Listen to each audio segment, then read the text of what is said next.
Despite being such a massive musical theatre fan, I can't really get into musical theatre TV shows. The two that come to mind are Glee and Smash, and I mean, I only watch Glee because of my monthly Glee videos, and Smash I've just never really had much interest for it. I struggle to get into them for the same reason that I don't really like musical film adaptations. Because film as a genre is so naturalistic and so realistic. I mean, the only medium that kind of gets away with doing musical numbers in TV are cartoons like Steven Universe and Phineas and Ferb, who can constantly break into song because the stylization of the show is already non-naturalistic. However, there's one TV show that actually manages to be a musical and a TV show at the same time, and that is Crazy Ex-Girlfriend. Crazy Ex-Girlfriend was a TV show from Rachel Bloom, who made a name for herself making comedy songs on YouTube.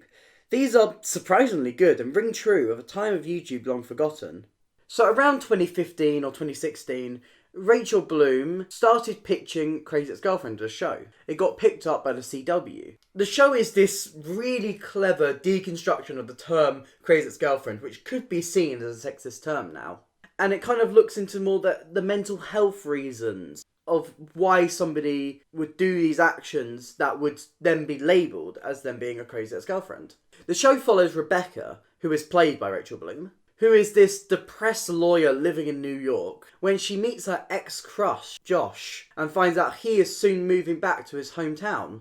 So she picks up her entire life and moves to this random nowhere town. It happens to be where Josh lives, but that's not why she's here. But why does this show work so well as a musical where other musical TV shows don't? Well, I think it's down for a couple of reasons. While the show is naturalistic in most of its approach, the songs stand out on their own. To make these numbers work, they don't blend in. They often mimic visually the style of the song. So, when they do a number that's in a prison, they mimic Chicago. When there's a revolution, they mimic Les Mis. Each song has such a distinct style to it, and a distinct place in the show. They're often treated like dream sequences, often with exaggerated sets like a massive buy flag or a forest growing out of the office that they work in. It reminds me a lot of the musical adaptation of the film Chicago, which is one of the ones I actually quite like. The songs that work best in that film are Selbach Tango and We Both Reach for the Gun, because they kind of take a different stylization to the rest of the film, and they challenge the typical restraints of making a film. To have a musical number and just place it into film is the worst thing you can do. Take the musical film adaptation of Les Mis. Les Mis is a sung-through musical. That's as non-naturalistic as you can get, and yet they decided to make the entire film as bland and just visually boring as possible. And it doesn't work. It's too contrasting with what a musical is. Another joy about theatre is that not everything is spelled out for you. A lot is left to the suspension of disbelief, which is a drama term, which refers to when we're watching a musical, we know that it's not real. We know that these things aren't happening, and we know that anything can go wrong at any point. So we suspend our disbelief and fill in the gaps with our imagination. It's how you can get a show in a white box and, say it's anywhere in the world. Whereas if you filmed a film in a white box and said it was Narnia, people would riot.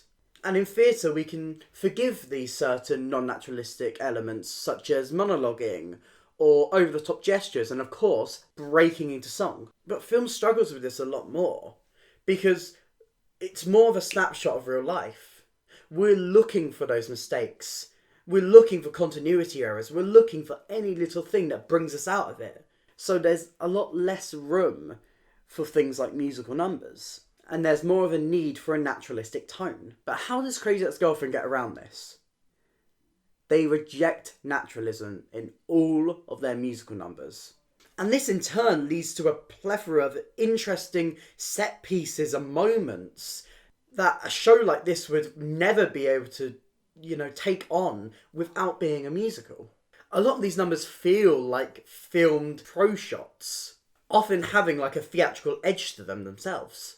I mean, where else in TV can you find a boy band of the same person singing about being a mental health professional and a boy band? Or two of your lead characters suddenly appearing in a 50s style jazz bar? And what's more, this allows the show to be iconic. Now, iconic moments can come from anywhere in media.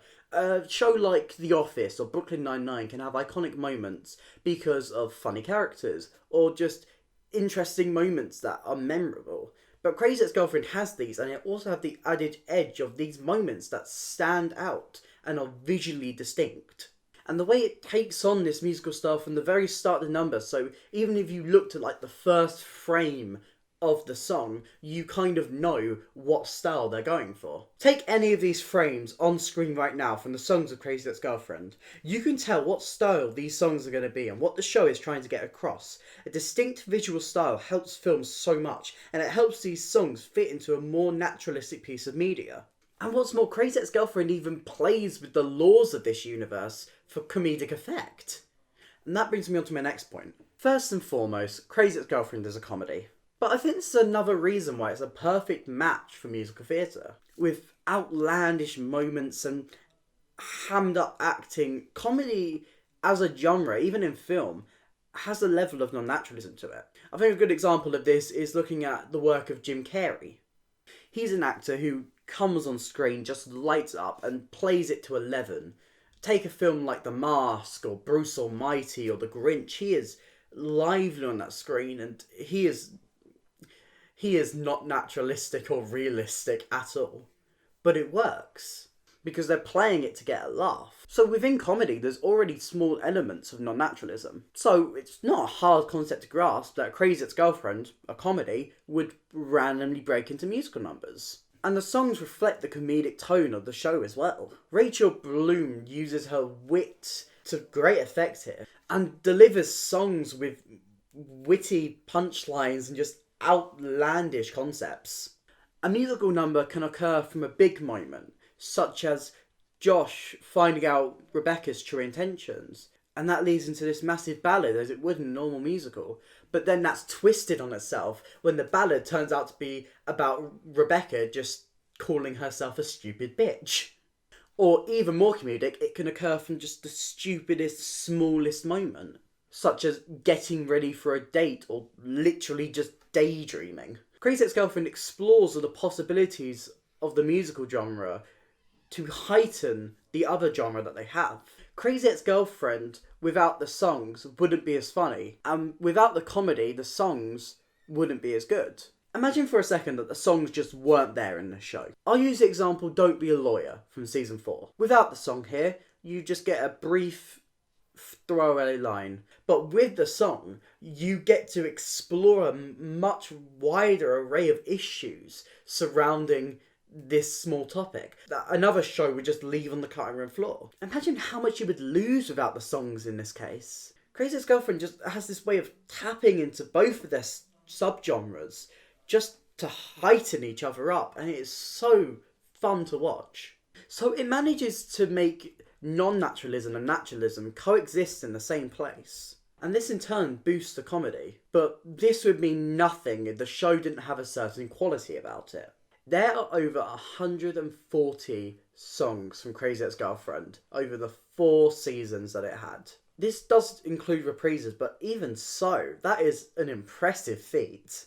And Crazy Ex-Girlfriend keeps a strong level of quality within every single one of their songs. Hell, even the deleted songs are good. I often find myself listening to Happy For You, which was deleted from season 4. And if you search the show into YouTube, you will find so many just top 50 lists, top 10 lists, who sang this the best, which Crazy Ex-Girlfriend song had the best solo. And even the ones that end up in the worst of lists still have reason to be there in the plot. I think it's just a testament to how good of a writing team this show had.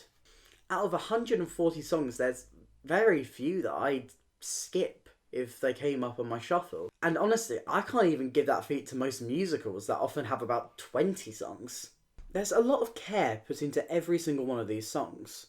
Even the absolutely stupid ones are fun, like Movement, which is just this double entendre for being a social media influencer and needing a dump. Like, where do these concepts even come from? And somehow this is still a good song. And I mean, I couldn't do this video without listing a couple of my favourites. This is way too clever for its own good, and oh my god, it's so catchy. It's somehow feminist and anti-feminist at the same time, and I think there's something so funny about that. This is the best example of how good Crazy Ex-Girlfriend is at pulling the rug out from under you. It starts as a love song and then suddenly turns into talking about how toxic they were together. It's genius, and Santino Fontana's voice is so good. I think as a bisexual myself, it would be a crime not to put this on here. It's so lively and it's such a good portrayal of the bi experience, which you don't see much in media. And honestly, there's so many more. I would totally be willing to do like a ranking list of all the songs. So if you want to see that, hit like. I'll say like 20 likes. 20 likes and I will do a ranking list of every single Crazy Ex-Girlfriend song. But I could probably say a good thing about every single song in this show. And with a show with over 140 songs, that is so impressive. I love Crazy Ex-Girlfriend. I think I can safely say it's probably my favourite TV show of all time. It might not be for everyone, but I really appreciate how much time and care and effort was put into making it as good as possible. How they wrote such amazing songs and managed to somehow mix realism and non-realism, naturalism and non-naturalism together into one TV show. And didn't even have to make it completely insane. I mean, there's no Mr. Shoe in this show.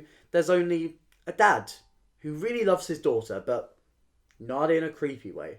Although the show has ended, I really hope that more musical films and more musical TV shows take examples from Crazy Ex-Girlfriend on how to make musicals work on screen. I mean, because I cannot even think about having to watch another dreadful musical film adaptation. I don't think my heart could take it. Isn't a Come From Away film coming out? Thank you for watching. If you enjoyed this video, please consider hitting like and maybe subscribing. I make great musical theatre content every single week. On screen right now, so links to some of my other videos, but that's it from me today. See you next time. Bye!